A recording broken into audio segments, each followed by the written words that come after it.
ఎవడు చెప్పాడు రే మీక? ఎవడు చెప్పాడు మీకు? కంటైనర్లు లేవని ఎవరు చెప్పారు? కంటైనర్లు లేవని ఎవరు చెప్పారు? షిప్పులు పోవటం లేదని ఎవరు చెప్పారు? ఏమన్నా అర్థం ఉందా? ఎట మాట్లాడతారు మీరు ఇష్టం వచ్చినట్టు? మీకేమన్నా డౌట్లుంటే, మీకేమన్నా అనుమానాలుంటే ఫోన్ చేయండి, చెప్తాం కదా. ఎఫెక్ట్ ఉందా లేదా, రొయ్యల రైతులకి ఎఫెక్ట్ అయితే మేమే చెప్తాం కదా. ఇంకా మీరు ఎత్తేసేయండి, షిప్పులు లేవు, కంటైనర్లు లేవు, ఏ యుద్ధం మేము చెప్తాం కదా. అది మా డ్యూటీ కదా. మా డ్యూటీ కూడా మీరు తీసుకుంటారా? మీరే చెప్పేయండి. రేట్లు కూడా మీరే ఫిక్స్ చేసేసేయండి, అన్నీ మీరే చేసేసేయండి. దేనికి గవర్నమెంట్ ఎందుకు, ఫిషరీస్ డిపార్ట్మెంట్ ఎందుకు, అప్సడా ఎందుకు? ఈరోజు మీరు చేసిన పనుల వల్ల, మీరు ఇచ్చిన ఫాల్స్ ఇన్ఫర్మేషన్ వల్ల, మీరు చేసిన తప్పుడు ప్రచారం వల్ల ఎంతమంది రొయ్యల రైతులు జీవితాలు మీరు నాశనం చేశారో మీకు తెలుసా మీకు? మీరు చెప్పిన మాటలు విని భయపడిపోయి సగానికి సగం మంది రొయ్యలు అమ్మేశారు. మొన్న వేసినారు, ఎంత నష్టపోయారో ఒకసారి ఆలోచించారు. నేను అడిగేది ఒకటే, నేను ఈరోజు ఎందుకు కోపంగా మాట్లాడుతున్నానంటే, మీరు మీడియా కానీ, పేపర్ కానీ, ఎవరైనా కానీ, సోషల్ మీడియా కానీ, మీరు రెస్పాన్సిబుల్గా ఉండాలి. మీరు చేసే వార్త ఒక కుటుంబాన్ని చెడపకూడదు. అది మంచిది కాదు, మీకు మంచిది కాదు. అది ఏ విధంగా మీరు ప్రచారం చేస్తారు అంటే, మీరే డిసైడ్ చేసేస్తారా ఈ కంటైనర్లు లేవు? మీకు ఎవరు చెప్పారో కంటైనర్లు లేవని? షిప్పింగ్ కంపెనీ వాళ్ళు ఏమన్నా మీరు ఫోన్ చేసి చెప్పారా కంటైనర్లు లేవని? ఈ అర్థం పర్థం లేని వార్తలు. ఈరోజు నేను అడుగుతున్నా, రైతులకు తప్పు కూడా ఉంది దీంట్లో.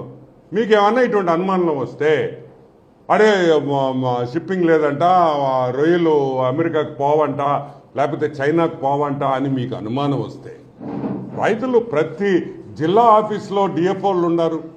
వాళ్ళకి ఒక్కసారి ఫోన్ చేసి, డిఎఫ్ఓ గారు ఇట్లా అంటున్నారు, ఇది నిజమా కాదా, వాస్తవాన్ని మీరు తెలుసుకోవాల్సిన బాధ్యత మీ మీద ఉందా?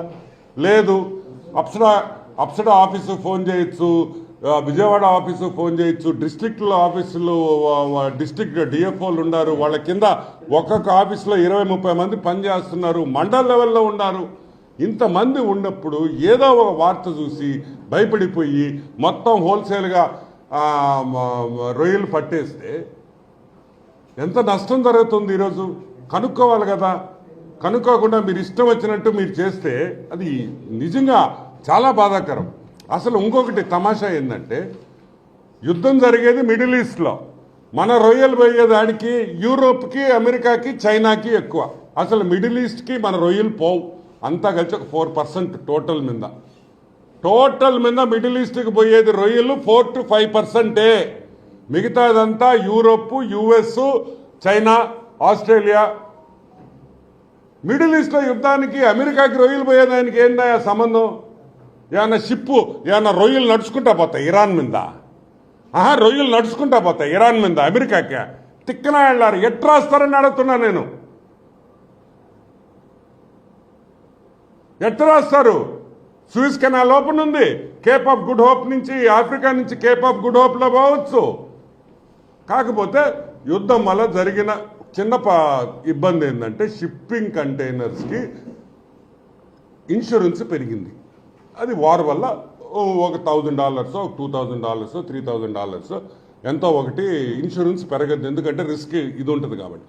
కానీ యుద్ధంకి, మిడిల్ ఈస్ట్లో జరిగే యుద్ధానికి రొయ్యలకి ఎటువంటి సంబంధమే లేదు. అక్కడ యుద్ధం జరిగినా మన రొయ్యలు మేత తింటున్నాయి, మన రొయ్యలు పెరుగుతున్నాయి. ఎందుకు రైతులు కంగారు పడి ఎందుకు తీసేస్తున్నారో నాకు అర్థం కావట్లేదు.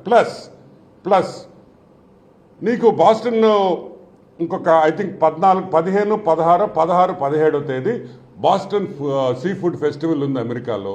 మొత్తం ఆర్డర్స్ అన్నీ అక్కడనే ఫైనలైజ్ అవుతాయి. ఎక్కడ ఫైనలైజ్ అవుతాయి? Boston sea food North America seafood ఫెస్టివల్లో అన్నీ ఫైనలైజ్ అవుతాయి. ఇప్పుడు రేపు April 1st వీక్ నుంచి ఎక్స్పోర్టర్స్ కొనుగోళ్ళు మొదలు పెడతారు. ఏడుండే రొయ్యలు ఎక్స్పోర్టర్స్కా? అన్నీ అమ్మేస్తురా, భయపడేటట్టు చేశారు జనాలు. ఇది ఇటువంటి పద్ధతులు దయచేసి మానుకోండి, ఇది కరెక్ట్ కాదు. ఏదో ఒక వార్త కోసం, ఏదో పబ్లిసిటీ కోసం, ఏదో సబ్స్క్రైబర్స్ కావాలని, ఏదో వ్యూస్ కావాలని దయచేసి రైతులు జీవితాలు నాశనం చేయొద్దు అని కూడా నేను రిక్వెస్ట్ చేస్తున్నాను. It's not correct. ఎంత కష్టపడి వేసుంటాడు, ఎంత డబ్బులు ఖర్చు పెట్టుంటాడు, ఎంత మేత కొని ఉంటాడు, సీడ్ కొని ఉంటాడు. అన్యాయం అయ్యారు కదా ఈరోజు ఫైనల్గా ఏమవుతుంది, రేపు కొనుగోళ్లు యుఎస్కి కొనుగోళ్లు మొదలు పెడితే 50 కౌంట్ 60 కౌంట్ రొయ్యలే లేవు, మొత్తం ఎత్తేసారు. ఇది కరెక్ట్ కాదని కూడా నేను మనం చేస్తున్నా. రైతులకి ఒకటే చెప్తున్నాం, మీకు ఏదైనా ఇబ్బంది ఉంటే గవర్నమెంట్ నుంచి, ఫిషరీస్ నుంచి 100% మీకు మెసేజ్ వస్తుంది. మీ డిఎఫ్ఓలకి మెసేజ్ వెళ్ళద్ది, ఆ మెసేజ్ మీకు పాస్ చేస్తారు. దయచేసి సంబంధం లేనోళ్ళు, ఏమి తెలియనోళ్ళు వార్తలు కానీ ఏడన్నా అక్కడుండే మీ దగ్గర కొనుగోళ్లు చేసే బ్రోకర్లు కానీ వాళ్ళ మాటలు నమ్మద్దు అని పదే నేను రిక్వెస్ట్ చేస్తున్నా. ఇంకొక విషయం కూడా, ఇప్పుడు వాస్తవంగా ఈరోజు రొయ్యల ఎక్స్పోర్ట్స్ మంచి క్లైమేట్లో ఉన్నాం మనం, మామూలు క్లైమేట్ కాదు.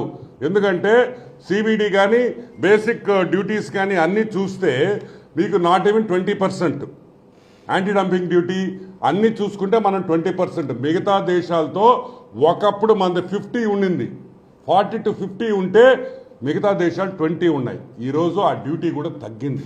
సో మన ఎక్స్పోర్ట్స్ చేసేదానికి వాతావరణం చాలా బాగుంది. రేట్లు బ్యూటిఫుల్గా స్టెబిలైజ్ అవుతాయి, రేట్లు పెరుగుతాయి. ఇంకో విషయం కూడా చెప్తున్నాను నేను మీకు, ఈరోజు చైనా ఎక్స్పోర్ట్స్ మనకు ఆల్మోస్ట్ అరౌండ్ 30% చైనాకి పోతాయి. చైనాకి గల్ఫ్ వార్కి ఏందా సంబంధం? చైనా యాడుంది, మిడిల్ ఈస్ట్ యాడుందా? ఏమైనా అర్థం ఉందా? ఏ విధంగా ఈ విధంగా జనాల్ని ఇది చేస్తే ఏం చేయగలుగుతాను చెప్పు? ముఖ్యమంత్రి గారు పదే చెప్తున్నారు, నేను మా వాళ్ళని ఆదుకుంటాను, రొయ్యల రైతులు మాకు ఇంపార్టెంట్. లోకేష్ బాబు, సిబిఎన్ గారు, మా మంత్రి అచ్చెన్నాయుడు గారు అందరూ చెప్తున్నారు ఈ విధంగా మేము ఆదుకుంటామని. మీరు ఎందుకు భయపడుతున్నారు? భయపడొద్దు అని కూడా నేను చెప్తున్నాను. ఇంకొక విషయం కూడా ఏంటంటే 85%, ఆల్మోస్ట్ 83% ఫార్మర్స్ రిజిస్ట్రేషన్స్ కూడా అయిపోయినాయి, సక్సెస్ఫుల్గా కంప్లీట్ చేసాం. ఇంకొక నాకు తెలిసి అరౌండ్ 16 to 17% రిమైనింగ్ ఉన్నాయి. నేను ఆ 16-17% వాళ్ళకి కూడా నేను ఒకటే చెప్తున్నాను, మీరు ఇమీడియట్గా రిజిస్ట్రేషన్ చేసుకోకపోతే పవర్ డిస్కనెక్ట్ చేయమని ఆ స్టేజ్కి వస్తుంది. దయచేసి వద్దు, మిమ్మల్ని ఇబ్బంది పెట్టాలని అస్సలు ఈ కూటమి ప్రభుత్వంలో రైతులను ఇబ్బంది పెట్టాలనే ఆలోచన కూడా ఉండదు. దయచేసి మీరు రిజిస్టర్ చేసుకోండి. రేట్లు తగ్గించేసాం, రిజిస్ట్రేషన్ ప్రాసెస్ ఈజీ చేసేసాము, అమెండ్మెంట్స్ చేసేసాము. సో ఈజీగా ఇప్పుడు ఇంక లేదు మేము చేయమంటే ఇంకా యాక్షన్ తీసుకోవాల్సి వస్తుంది. అది యాక్షన్ తీసుకోవడం మాకెవ్వరికి కూడా ఇష్టం లేదని కూడా నేను మనవి చేస్తూ ఉన్నాను. ఇంకోటి, షిప్పింగ్ కంటైనర్స్ కాడి నుంచి, రేట్స్ కాడి నుంచి దయచేసి మీరు ప్యానిక్ సెల్లింగ్ చేస్తే, ముక్కుముడిగా మీరు అమ్మడం మొదలు పెడితే రేట్లు పడతాయి. ఇప్పుడు రోజు నాకు మార్కెట్లో ఒక 2000 టన్నులు లేకపోతే ఒక 3000 టన్నులు కావాలనుకున్నప్పుడు మీరు సడన్గా నాకు 10,000 టన్నులు 20,000 టన్నులు మెటీరియల్ రెడీగా ఉందంటే ఏమవుతుంది? రేట్లు పడతాయి. వద్దు అంటున్నా నేను. ఆ విధంగా పట్టద్దు. మీకు మంచి రేట్లు వస్తాయి, ఎక్స్పోర్ట్ బ్రహ్మాండంగా ఉంది. మీకు April 1st వీక్ నుంచి ఎక్స్పోర్ట్ స్టార్ట్ అవుతున్నాయి. సీ ఫుడ్ ఫెస్టివల్ కాగానే సీజన్ స్టార్ట్ అవుద్ది ఎక్స్పోర్టర్స్కి. మీకు మంచి రేట్లు వస్తాయి, బ్రహ్మాండంగా రేట్లు వస్తాయి. మీరు దయచేసి ప్యానిక్గా రొయ్యలు పట్టొద్దు, వెయిట్ చేయండి. రొయ్యల రైతులకి మంచి రోజులు ఉన్నాయి. ఫిషరీస్ ఈ స్టేట్లో భూమి వస్తుంది అని మళ్ళీ మనవి చేస్తూ, మీడియాకు కూడా దయచేసి మీరు ఎప్పుడైనా రిపోర్ట్ ఇచ్చేటప్పుడు ఒక్కసారి మమ్మల్ని సంప్రదించండి. ఏంది ఇది, నిజమా, ఇది కాదా, అవునా, ఇది అబద్ధమా మేము చెప్తాం కదా. ఎందుకున్నామేడా అంటే మీ పార్టీకి మీరు రాసేసుకొని స్క్రిప్టు, మీ పార్టీకి మీరే డిసైడ్ చేసేసి, మీ పార్టీకి మీరు న్యూస్ వేసి, ఆ న్యూస్ చూసి రైతులు భయపడిపోయి, ఇది మంచి పద్ధతి కాదు.